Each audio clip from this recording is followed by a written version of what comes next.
And welcome to Tea Time with Sarah, where I spill the tea on a bunch of shit. It me reporting whatever the fuck I want. You don't own me, Whatever. You should be scared. It's tea time. Intellectual property and copyright. These are just as useful to artists and creatives as a patent is to an inventor. It protects the idea or work from other people using it and claiming it as their own. Artists these days are seeing their work ripped off even by major retailers. How similar are these works of art? Trick question, because it's the same work of art. Except the one on the left is Maggie Stevenson's, an artist in Florida, and the one on the right is Maggie's artwork being sold by Shein, a major fast fashion retailer. But Maggie did not give Shein the rights to this, nor did Shein contact her before selling her art. And she's not the only one. Bailey Prado, a handmade clothing artist, had a reported 20 clothing items copied and sold by fast fashion companies. Every single one of these clothing items you see right now is Bailey's design, but it's on fast fashion websites. And Bailey says she's uncovering more every single day. As you can see with this side-by-side comparison of one of her bathing suits, it's kind of undeniable. Or how about this item, handmade over the course of 4 days by a small group of female artisans in Nigeria, completely ripped off by fast fashion and sold. An official statement from the small Black-owned business in Nigeria states, "Tonight, we feel crushed. Before this sweater was brought to life, we spent hours designing and brainstorming both colorways and structure. Shein.com has stolen our Amelia sweater design." But it doesn't just happen with small artists, and that's what makes my story today that much more mind-blowing. Buckle up, buttercups, and maybe pour some chamomile tea because it's about to get stressful. The story today is from one of my followers who contacted me outraged for her friend Jinga Zhang. She connected me to Jinga, who showed me these two pictures. You tell me, do these pictures look, I don't know, the same? This case gets dark, so let's start off getting to know our girl Jinga, the original artist. Jinga is a US-based Singaporean artist. Before she came to the US, she was a stellar air rifle athlete representing Singapore in World Cups and Commonwealth Games. She even dropped out of mainstream school in her early teens to devote her time to cultivating her craft for the Olympic team at 16 years old. Jinga didn't get into much detail, but she stressed that unfair treatment and some things going on in the Olympic team training made her leave, and it was after this that she discovered her love for photography. She says, "It felt like a means for me to have control and freedom over my own life and decisions." She said that she always thought of art and media as making life a little bit more worthwhile, so she eventually made photography a career. And just like her experience as an athlete, Jinga quickly excelled. She became an amazing fashion photographer, with her work showing up in magazines all over the world, including Vogue. Her artist skill and keen eye is undeniable. She was even listed in Forbes Asia's 30 Under 30 list. This photo I showed was one of Jinga's photos she shot for the cover of Harper's Bazaar, Vietnam. Harper's Bazaar. Certainly no one would have the gall to copy a work from the front page of Harper's Bazaar and try to pass it off as their own, right? Well, this guy did. And he won a contest for it at an art exhibition, claimed prize money for it, then put a price tag on it for over $6,000. His name is Jeff Deichberg, and he lives in Luxembourg.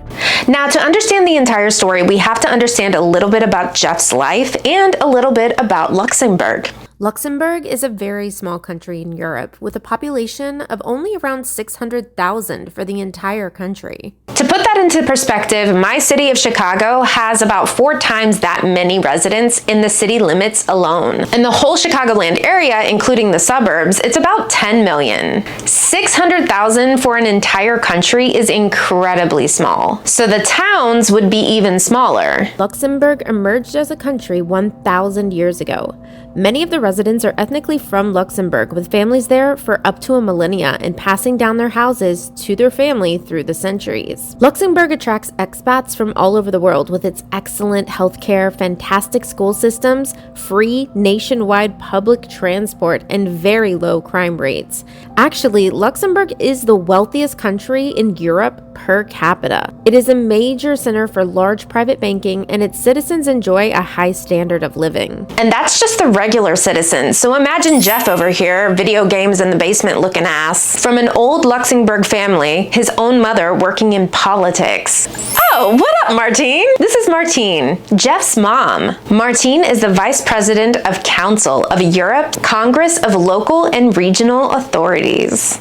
With Jeff coming from privilege in a wealthy country, and his mom literally involved with the government, this was going to be quite the international copyright case. And it was. Jinga hired a lawyer and came after Jeff, but he won.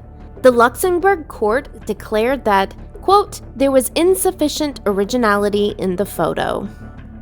Excuse me, it's the same photo. Literally, the roses in the same place, they're the same hue, they're the same color. The women are exactly the same. Literally, these are the same human beings. Hey, Luxembourg legal system, are you saying that all Asians look alike? Sounds pretty racist. This is Jeff's lawyer, Gaston Vogel, the most infamous lawyer in all of Luxembourg.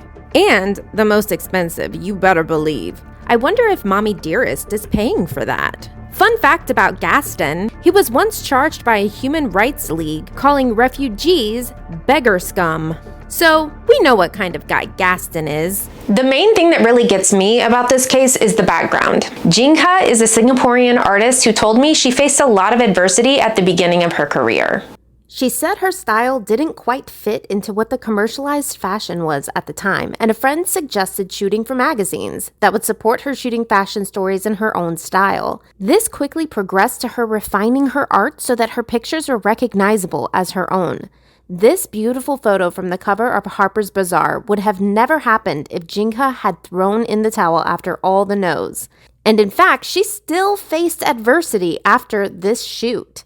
Jingha says a powerful and influential fashion editor from Europe looked at her pictures from this shoot and said the photo would work, quote, back where you came from, unquote, but that the black hair, the red lips, and perfect brows were too much and wrong for the Western market. Jingha told me that she knows talking about the market is very sensible, but the way the fashion editor talked about her model and the photo made her feel like this was an entire rejection of her culture, and that was very painful for her. So imagine the pain of seeing this connected, privileged white boy taking this exact work, using it in a Western market and claiming it as his own, winning a prize for it, and putting it up for sale.